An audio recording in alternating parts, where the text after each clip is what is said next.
Journal publie un gros cahier de 36 pages sur les Jeux olympiques.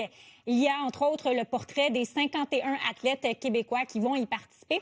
On en parle avec Jean-Nicolas Blanchet, qui est chroniqueur et adjoint au directeur des sports du Journal. Bonjour, Jean-Nicolas. Salut, salut. En travaillant sur ce dossier, toi et ton équipe, qu'est-ce qui t'a le plus marqué? Vous avez discuté avec beaucoup d'athlètes, là?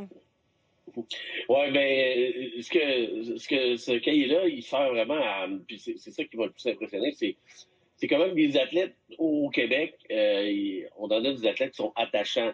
Puis, contrairement aux autres sports, on n'est pas obligé d'être neutre aux Olympiques. Là, on peut être chauvin. Puis c'est vrai que les athlètes au Québec, il y en a plus. Tu sais, quand tu les connais un peu plus, imagine quand tu es dans leur famille, quand tu les vois performer. Tu t'es stressé avec eux, là, mais même quand tu leur parles avant, puis tu connais leur histoire, tu veux skier avec eux autres, tu as les mains moites, tu veux les voir réussir ou tu veux les voir être fiers. Donc, c'est un peu ça le but du cahier, là, c'est de vous les faire découvrir. Nous, on est chanceux, comme journalistes, comme chroniqueurs, on peut les rencontrer, contrairement à tout le monde, mais on veut que vous soyez comme si vous étiez avec nous, puis vous les connaissiez, pour encore plus les admirer parce qu'il y a vraiment des athlètes fascinants, puis des bonnes personnes, puis des gens travaillants, des gens qui ont des histoires vraiment particulières. Oui, c'est un très gros dossier, super intéressant, des belles anecdotes aussi présentées. Il y a aussi une section où on parle des médailles. Je pense que c'est le journaliste Philippe Asselin là, qui dresse un portrait, une analyse. À quoi est-ce qu'on peut s'attendre? On peut vraiment s'attendre à des records du côté du Canada, puis même pour les Québécois. Il y a 51 athlètes québécois en patinage courte piste. Là, il y a le hockey masculin qui revient, hein, la Ligue nationale, mais moi, je pense que c'est les patineurs courte piste qui vont retenir l'attention. Tu as William Danginou, qui est un phénomène. Lui, vous allez voir, là, c'est un joueur d'échecs, c'est un gars qui passe son temps au biodôme, c'est un érudit, mais c'est aussi un patineur vraiment dominant. Il est vraiment fascinant, ce gars-là.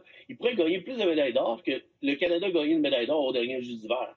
Ça, c'est quand même pas rien, là. Donc, puis, le Canada, des dernières années, avait moins de médailles d'or. On n'a jamais réussi à avoir 30 médailles au total. Là, on pourrait viser même plus que 10 médailles d'or, comme dans le temps de Vancouver.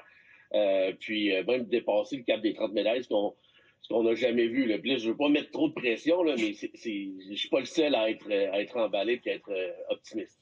Bon, la prochaine question, le choix va être difficile, là, mais est-ce qu'il y a un moment ou un événement incontournable là, où tu dis ça, il faut vraiment y être ou suivre? Là? C'est les adieux du roi Michael Kingsbury, qui est une légende, un des plus grands athlètes de l'histoire du Canada, une légende dans son sport, évidemment. Là, il fait devant son fils. J'ai des frissons juste en parler, puis il est encore le meilleur, là, donc ça va être le fun de le voir aller. Mais honnêtement, moi, je vais être là à Milan, je pars le lundi, là, donc il va y en avoir en maudit des beaux moments, je vais essayer de vous amener avec moi puis de vous les faire vivre le mieux possible. Alors, au plaisir de te suivre là-bas et que tu nous présentes un peu ce dont tu es témoin. Jean-Nicolas Blanchet, chroniqueur et adjoint au directeur des sports du Journal. Merci beaucoup. Ça me fait plaisir, bon jeu. Bon voyage. Merci.